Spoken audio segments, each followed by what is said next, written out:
Hey gang, Will here from the Ashland Fly Shop with a fishing report for you for the last part September, 1st October 2018. All right, so let's kick things off with the Rogue River right in our backyard here, and we just absolutely love fishing the Rogue this time of year. We're still in flies only season in our immediate stretch, which is just north of Medford here, and we'll be there until basically until the end of the year. There is the reopening of bait from the dam down to Shady Cove. That's from that starts in November, but it'll be flies only from Fisher's Ferry to Shady Cove for the remainder of the year. So really a great time to be out fishing for steelhead.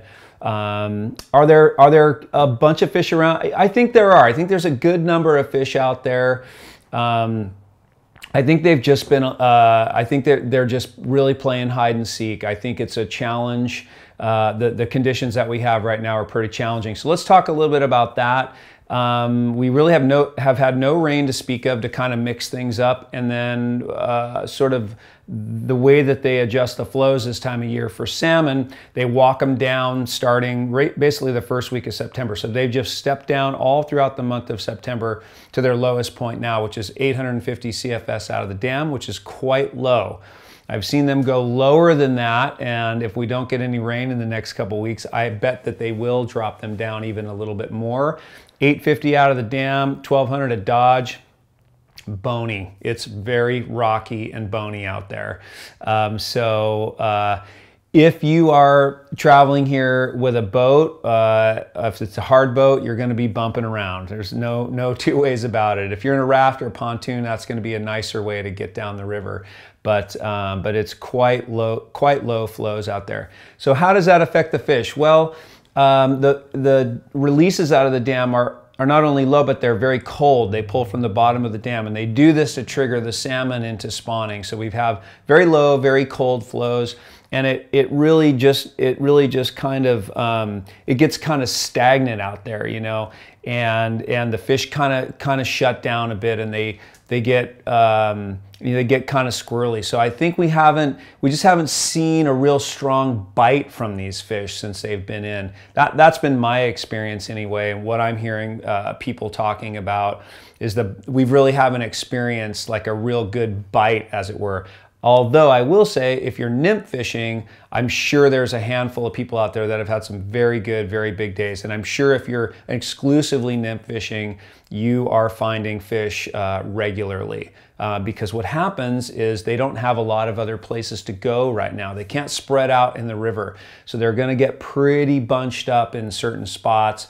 The Rogue has some wonderful hiding places for them in those deeper bedrock runs and cuts and shelves, and they can really hang back in there. But they can also, you know, pretty easy to find them at this time of year. So when we talk about steelhead, we talk about happy fish, you know, fish that kind of have what they need. They have the cover, they have the water to move around on, they feel safe. That's a biting steelhead. You know, if the water's incredibly clear, it's really cold, you know, there's a lot of activity on the river, they tend to get more hunkered down, and I think they tend to be a little more shy about biting. So I think that's kind of what we're experiencing.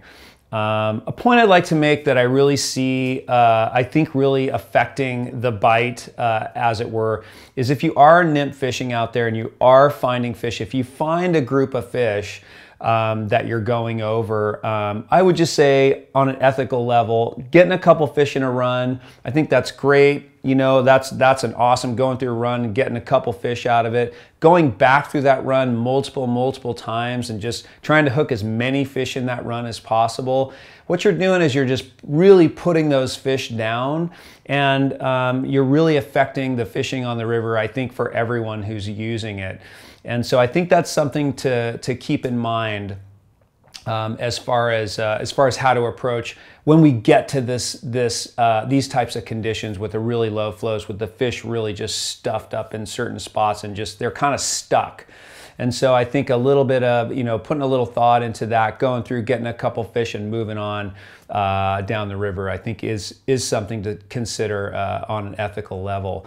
But those tactics definitely are going to work well. Eggs and legs right now are going to work really well. The salmon are on their reds. They're dropping eggs, they're moving rocks, and nymphs are kicking up. So fishing down below the first run, the first good fishable water below them, it's a good chance there's going to be steelhead in there.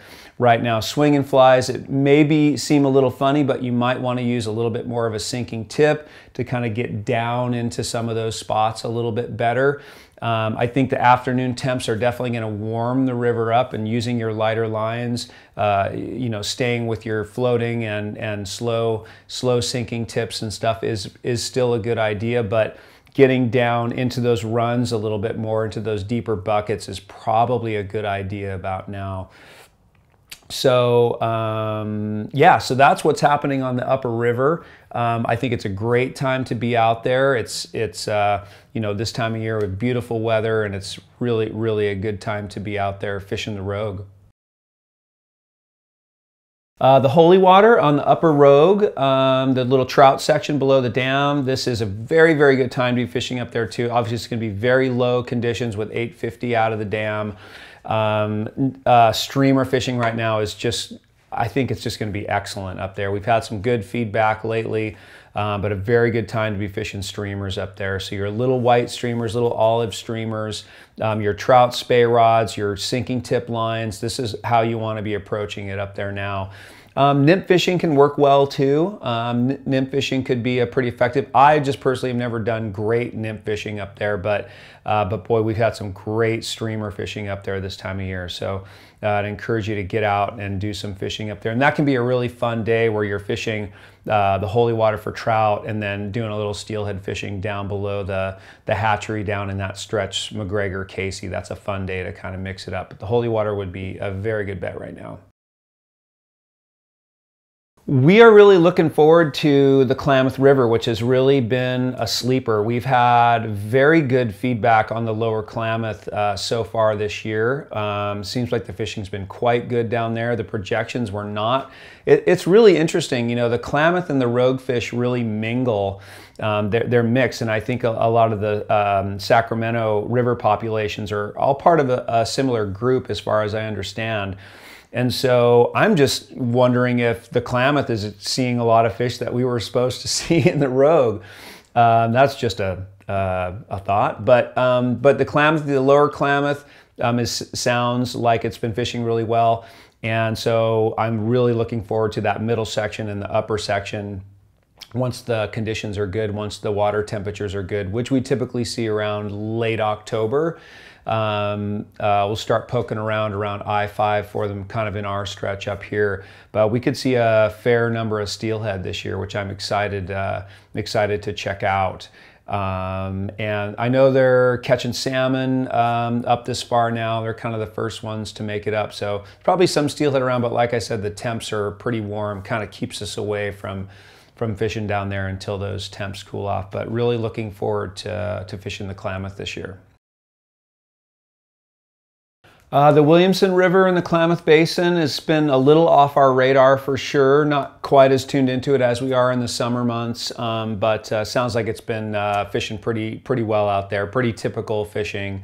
I've seen some very nice fish come out of there. I think it would be a very good bet. I think a lot of fisheries show up again in our region, come back online, and so a lot of people kind of look to different fisheries than you know, than the Williamson and Klamath Lake and stuff. But I do think that it's still a very good bet. Of course, we've talked about the challenges with, you know, very little walk-in water out there and stuff. But if you have a craft and you can get down that river, I think the fishing could be pretty outstanding out there, and tends to go later into the month too. So that's something to keep in mind, fishing the Williamson and Klamath Lake.